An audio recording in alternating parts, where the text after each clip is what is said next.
하나님의 말씀 보겠습니다.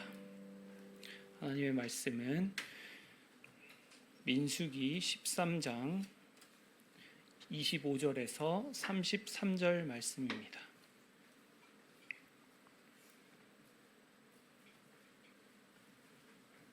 민수기 13장 25절에서 33절 말씀입니다. 제가 한 절 교독하고 여러분들께서 교독해 주시면 감사하겠습니다. 25절입니다. 40일 동안 땅을 정탐하기를 마치고 돌아와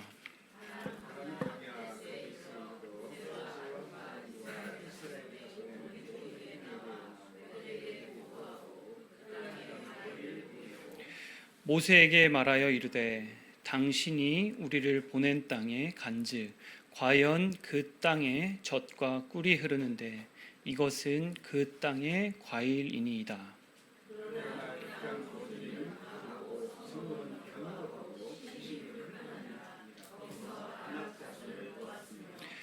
아말렉인은 남방 땅에 거주하고 헷일은 여부스인과 아모리인은 산지에 거주하고 가나안인은 해변과 요단가에 거주하더이다.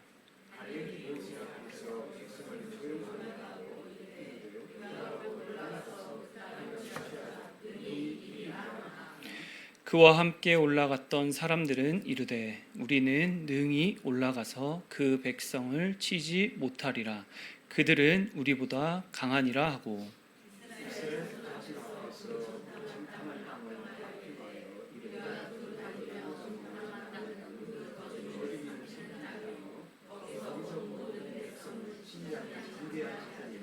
같이 읽겠습니다. 거기서 네피림 후손인 아낙 자손의 거인들을 보았나니 우리는 스스로 보기에도 메뚜기 같으니 그들이 보기에도 그와 같았을 것이니라. 아멘. 네, 오늘 말씀을 보면 이런 예화가 떠오릅니다. A 신발 회사의 해외 판매 담당자가 신발 판매를 위해서 해외로 나갔습니다. 회사와 그가 목적한 나라에 가보니 그곳 사람들은 아무도 신발을 신지 않은 채 맨발로 다니는 것이었습니다. 맨발로 다니는 사람들, 그들은 신발 같은 것을 거들떠 보지도 않았습니다. 그러자 그는 매우 실망하여서 회사 앞으로 보고서를 작성해 이메일을 보내게 됩니다. 이메일 내용은 이렇습니다. 신발 판매 전망 없습니다. 이 나라에서는 아무도 신발을 신고 있지 않습니다. 곧 귀국하겠습니다. 이 보고서를 받은 회사에서는 그 나라의 신발을 판매하는 것을 해외 판매 담당자의 판단 아래서 포기해 버리고 말았습니다.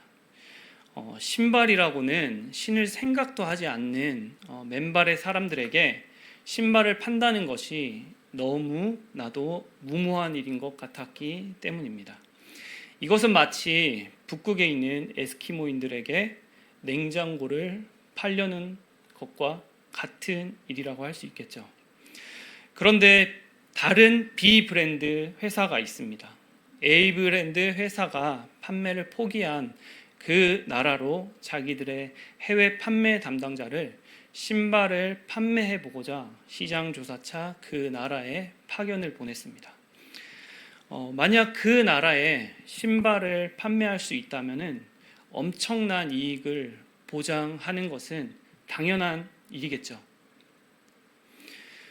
그래서 B 브랜드의 회사 해외 판매 담당자가 그 나라를 두루 다니며 시장 조사와 신발의 편의성을 그리고 신발을 왜 신어야 하는지를 그 나라 사람들에게 알리기 시작했습니다. 그러면서 이제 회사에다가 보고서를 작성해서 이메일을 넣었는데 이렇게 보낸 것입니다. 판매 가능성 무궁무진합니다. 여기서는 아무도 신발을 신고 있지 않기 때문에 큰 시장을 만들 수 있습니다. 라고 보고서를 보낸 것입니다. 두 회사에 신발을 팔 수 있다 없다에 대한 조건이 무엇이었습니까? 바로 맨발에 있었다는 것입니다. 신발을 팔 수 없다고 보고한 A브랜드 회사의 해외 판매 담당자는 맨발로 다니는 사람들에게 무슨 신발을 팔 수 있고 또 그들에게 필요하겠어? 라는 시선으로 그들을 판단했다는 것이고, B브랜드 회사의 해외 판매 담당자의 판단은 신발을 아무도 신고 있지 않기 때문에 그들의 발에 하나씩 신발을 신게 할 수만 있다면 엄청난 판매 수익을 올릴 수 있겠다라는 계산이 섰다는 것입니다. 두 회사의 해외 판매 담당자들에 대한 시각을 이렇게 보면 오늘 우리가 본 이스라엘의 12정탐꾼에 대한 말씀과 비교해 볼 수 있을 것 같습니다. 10명의 정탐꾼은 원주민들을 거인으로 보고 자신들을 메뚜기로 보게 됩니다. 하지만 10명과 함께 갔던 여호수아와 갈렙은 그들과 전혀 다른 생각을 하고 있었습니다. 두 사람은 거기 살고 있는 원주민들을 속된 말로 자기들의 밥으로 봤다는 것입니다. 거인이 크면 클수록 거기서 취할 수 있는 것들이 크다고 생각했다는 것입니다. 그 때문에 그들이 크면 클수록 그 두 사람에게는 더 신이 나는 일이었다라는 것이죠. 이 말의 의미는 우리가 보는 관점과 생각에 따라서 우리의 삶이 달라지는 것이라고 할 수 있겠습니다. 오늘 본문 말씀은 모세가 가나안 문턱인 가데스 바네아에서 각 지파당 한 명씩 차출해서 정탐꾼 12명을 가나안 땅으로 정탐하러 보낸 다음 정탐을 보고받는 장면입니다. 그들이 40일에 가나안 땅에 대한 정탐을 끝내고 돌아와서 보고하는 장면이라는 것이죠. 그런데 문제가 발생했습니다. 어떤 문제일까요? 바로 12지파를 대표하는 정탐꾼들의 보고 내용이 둘로 갈라졌기 때문입니다. 12명 가운데 10명은 한마디로 가나안 정복은 어떻다? 불가능하다라고 했습니다. 본문 28절에 이렇게 기록하고 있습니다. 띄워주시면 같이 보도록 하겠습니다. 그 땅 거주민은 강하고 성읍은 견고하고 힘이 클 뿐 아니라 거기서 아낙 자손을 보았으며, 또 31절 이하에서 이렇게 기록합니다. 그와 함께 올라갔던 사람들은 이르되 우리는 능히 올라가서 그 백성을 치지 못하리라. 그들은 우리보다 강하니라 하고 이스라엘 자손 앞에서 그 정탐한 땅을 악평하여 이르되 우리가 두루 다니며 정탐한 땅은 그 거주민을 삼키는 땅이요 거기서 본 모든 백성은 신장이 장대한 자들이며 거기서 네피림 후손인 아낙 자손의 거인들을 보았나니 우리는 스스로 보기에도 어떻다? 메뚜기 같으니 그들이 보기에도 그와 같았을 것이니라. 그래서 그들은 가나안 정복이 불가능하다고 보고했습니다. 이 내용을 들은 이스라엘 백성들은 그야말로 절망적이지 않을 수 없습니다. 뭐 때문에 그렇습니까? 정탐을 떠난 12명 가운데 10명이나 이런 부정적인 보고를 하고 있기 때문입니다. 이 말을 들은 이스라엘 백성들은 어땠을까요? 어떻게 반응했을까요? 14장 1절에서 4절 말씀을 잠깐 같이 보겠습니다. 같이 읽겠습니다. 온 회중이 소리를 높여 부르짖으며 백성이 밤새도록 통곡하였더라. 이스라엘 자손이 다 모세와 아론을 원망하며 온 회중이 그들에게 이르되 우리가 애굽 땅에서 죽거나 그 광야에서 죽었으면 좋았을 것을 어찌하여 여호와가 우리를 그 땅으로 인도하여 칼에 쓰러지게 하려 하는가? 우리 처자가 사로잡히리니 애굽으로 돌아가는 것이 낫지 아니하랴. 이에 서로 말하되 우리가 한 지휘관을 세우고 애굽으로 돌아가자 하매 그 모습을 본 모세와 아론은 낙담한 백성들 앞에 엎드려 그들을 진정시키려고 합니다. 그렇다면 나머지 두 사람 여호수아와 갈렙은 어떻게 보고하고 있는지 다시 한번 또 우리가 한번 보겠습니다. 13장 30절입니다. 갈렙이 모세 앞에서 백성을 조용하게 하고 이르되 우리가 곧 올라가서 그 땅을 취하자 능히 이기리라 하나. 또 14장 7절에서 9절입니다. 이스라엘 자손의 온 회중에게 말하여 이르되 우리가 두루 다니며 정탐한 땅은 심히 아름다운 땅이라. 여호와께서 우리를 기뻐하시면 우리를 그 땅으로 인도하여 들이시고 그 땅을 우리에게 주시리라.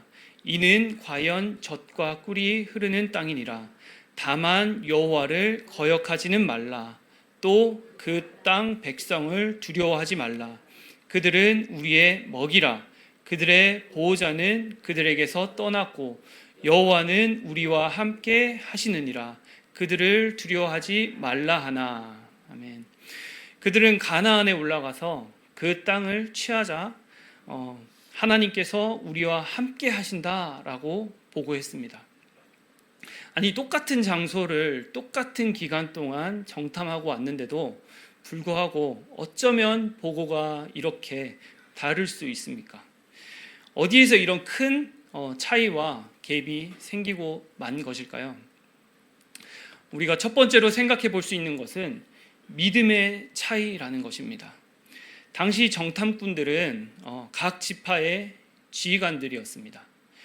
13장 2절 이하를 보면 그들이 지휘관이요 각 지파의 수령들이라고 기록하고 있습니다. 사람을 보내어 내가 이스라엘 자손에게 주는 가나안 땅을 정탐하게 하되 그들의 조상의 가문 각 지파 중에서 지휘관 된 자 한 사람씩 보내라. 모세가 여호와의 명령을 따라 바란 광야에서 그들을 보냈으니 그들은 다 이스라엘 자손의 수령된 사람이라. 이렇게 기록하고 있습니다. 하지만 그들의 상태는 어땠습니까? 결코 신앙적이지 않았던 것 같아요. 분명 그들은 이스라엘 공동체의 무엇이었죠? 리더들이었습니다. 하나님을 향한, 그런데 그들의 하나님을 향한 상태는 어땠습니까? 믿음 없는 사람들이었습니다. 믿음 없었음을 그들의 본문에서 찾아볼 수 있습니다. 그들의 보고에는 어디에도 하나님의 존재를 찾아볼 수 없기 때문입니다. 그러나 여호수아와 갈렙의 긍정적인 보고에는 어디든지 하나님이 등장하는 것을 우리가 볼 수 있습니다. 14장 8절에서 9절 말씀 같이 한번 읽어보도록 하겠습니다.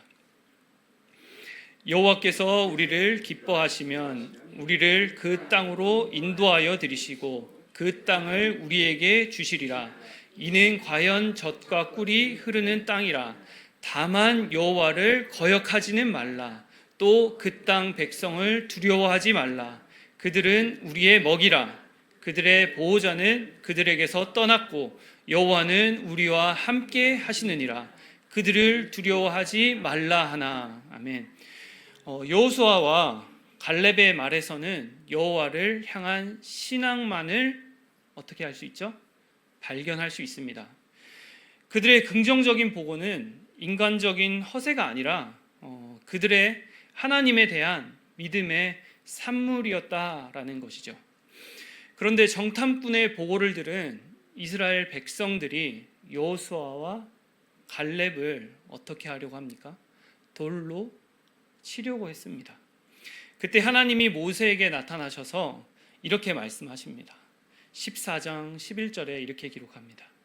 여호와께서 모세에게 이르시되 이 백성이 어느 때까지 나를 멸시하겠느냐.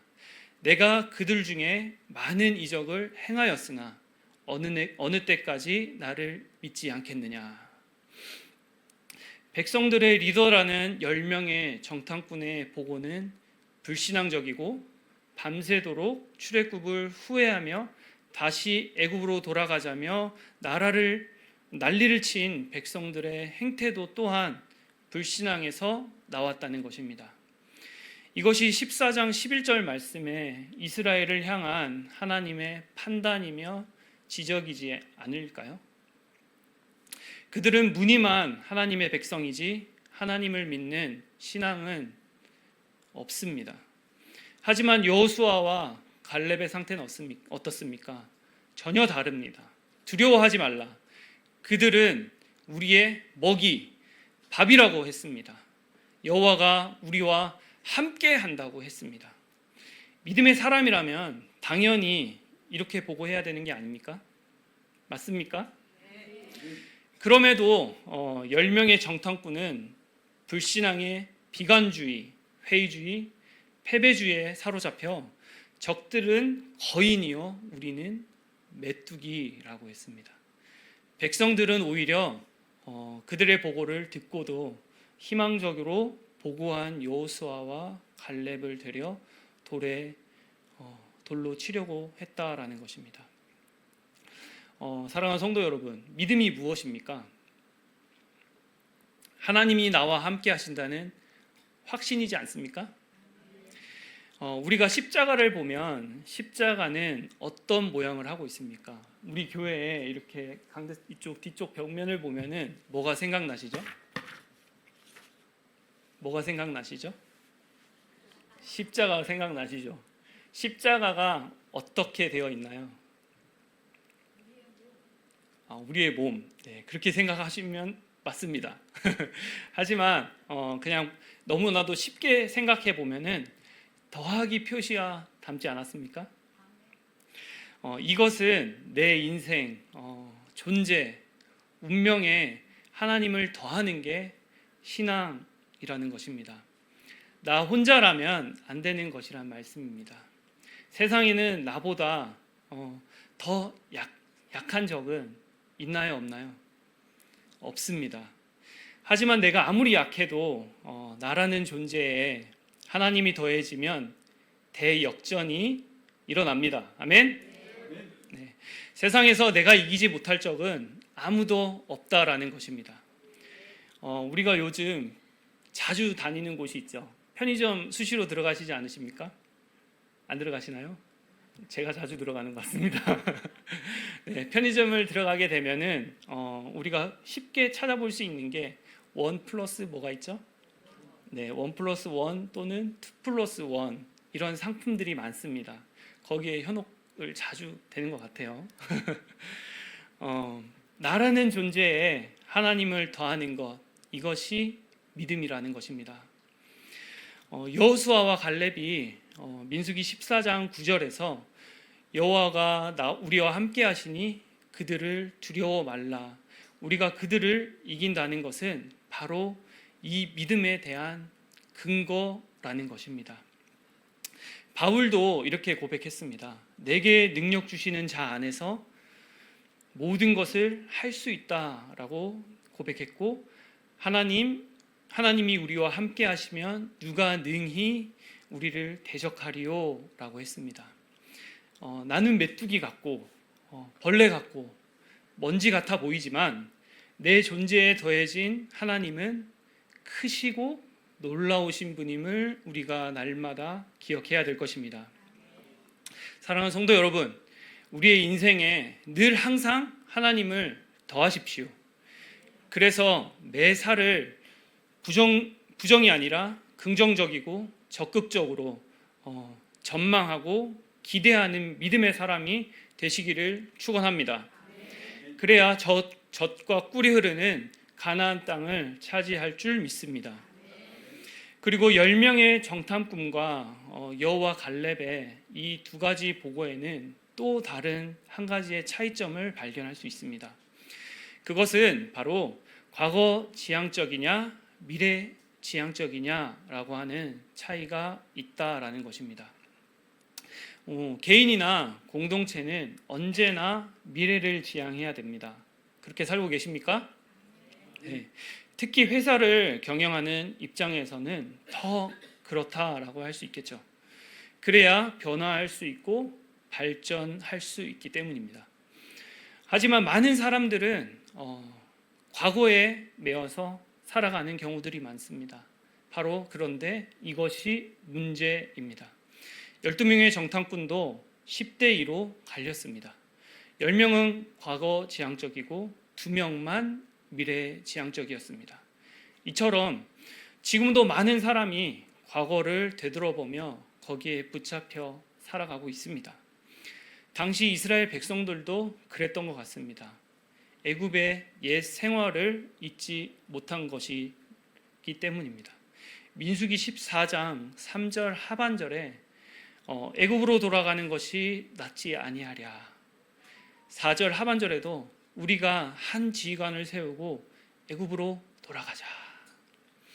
하나님께서 굳이 이스라엘 백성들을 홍해를 건너게 하신 이유가 여기에 있는 것이 아닌가라고 하는 생각을 하게 됩니다. 바로 그것은 배수의 증인이었다라는 것이죠. 이 말의 의미는 더는 과거로 돌아갈 수 없다는 뜻입니다. 그런데 그들은 끊임없이 애굽으로 돌아가고자 부단히 입술로 고백을 했습니다. 그들의 애굽을 항상 돌아봤다라는 것이죠. 그들은 지금 가나안 문턱까지 왔는데도 다른 지휘관을 세워서 다시 애굽으로 돌아가고자 합니다. 이런 사람들에게 희망이 있다라고 할 수 있습니까? 할 수 없습니다. 이런 사람들에게는 미래가 없습니다. 주님은 손에 쟁기를 잡고 뒤를 돌아보는 자는 내게 합당하지 않다고 말씀하셨습니다. 바울은 과거를 다 뭐로 여겼습니까? 해로 여기고 배설물처럼 버린다고 하며 앞에 있는 표대를 향해서 오직 달려간다라고 했습니다. 이것이 바로 성경적인 실존이라는 것이죠. 앞으로 다름질하는 존재가 그리스도인이라는 것입니다. 과거로 회개하지 않는 저와 여러분이 되기를 바랍니다. 오직 미래와 가나안을 바라보며 날마다 앞으로 전진해 나아가는 저와 여러분이 되기를 소망합니다. 하나님도 언제나 맨 앞에서 낮에는 구름 기둥으로 밤에는 불 기둥으로 진두지휘 하셨습니다. 하나님은 언제나 우리 앞에서 나아가시는 분이십니다. 하나님께는 후진이 있습니까? 없습니까? 후진이 없습니다. 그런데도 우리는 아직도 과거의 연연한 이야기를 자랑하곤 합니다. 저는 이번 파리올림픽을 보면서 몇몇 종목의 선수들의 선수촌의 생활을 보며 저도 운동할 때를 떠올리곤 했었습니다. 그 기사를 들으면서 마치 그런 것들처럼 말입니다. 안 좋은 전통을 빨리 쇄신해야 되는데도 불구하고 그들은 그러지 못하고 답습하고 복습하면서 열심히 공부하고 있어 보이는 걸 저희들이 뉴스 기사를 통해서 볼 수 있었죠. 왜냐하면 그들은 예전부터 그렇게 그것이 당연하다라고 느꼈고 또 선배들도 그것을 당했다라고 생각을 했었기 때문입니다. 이런 부분을 보면서 늘 안타까운 마음이 있었습니다. 사랑하는 성도 여러분, 라떼라는 의미 아십니까? 라떼 아시죠? 라떼는 이라고 고백하게 되지 않습니까? 라떼라는 이 찾는 시간이 많아지고 계신가요? 적어지고 계신가요? 많아지고 계십니까? 그러시면 안 됩니다. 이스라엘 백성들을 보면서 우리가 한번 생각을 해봐야 된다라는 것이죠. 그들은 가나안 문턱까지 와서 10명의 정탐꾼과 함께 다시 애굽 과거로 돌아가고자 선동하고 있습니다. 반면에 여호수아와 갈렙은 가나안으로 진군하자, 미래로 나아가자. 원주민들이 말로 우리의 밥이다. 원주민들이야말로 밥이다. 하나님이 우리와 함께 하신다. 그들을 두려워하지 말자라고 했습니다. 사랑하는 성도 여러분, 오늘 우리는 어느 쪽에 서야 될까요? 당연히 여호수아와 갈렙 같은 믿음에 서야 되지 않겠습니까?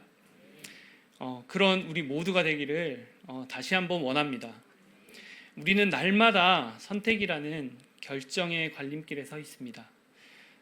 우리의 생각의 차이로 인해서 우리의 삶에 큰 변화를 만들 수 있습니다. 우리는 안 돼. 우리는 아무리 해도 변화가 없어. 조금만 변화가 생길 것 같으면 또 다시 제자리로 돌아가 라고 하는 패배의식에서 우리는 벗어나야 될 것입니다.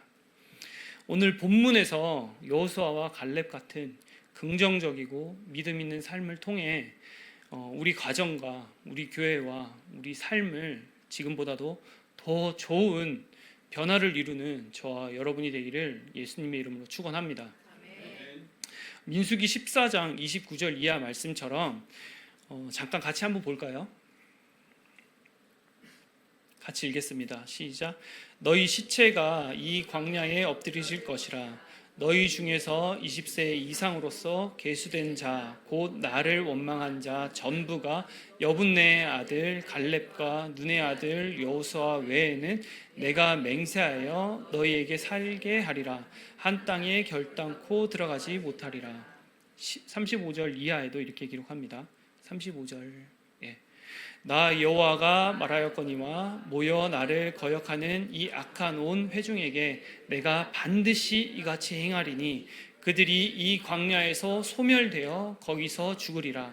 모세의 보냄을 받고 땅을 정탐하고 돌아와서 그 땅을 악평하여 온 회중이 모세를 원망하게 한 사람 곧 그 대하여 악평한 자들은 여호와 앞에서 재앙으로 죽었고 그 땅을 정탐하러 갔던 사람들 중에서 오직 눈의 아들 여호수아와 여분네의 아들 갈렙은 생존하니라.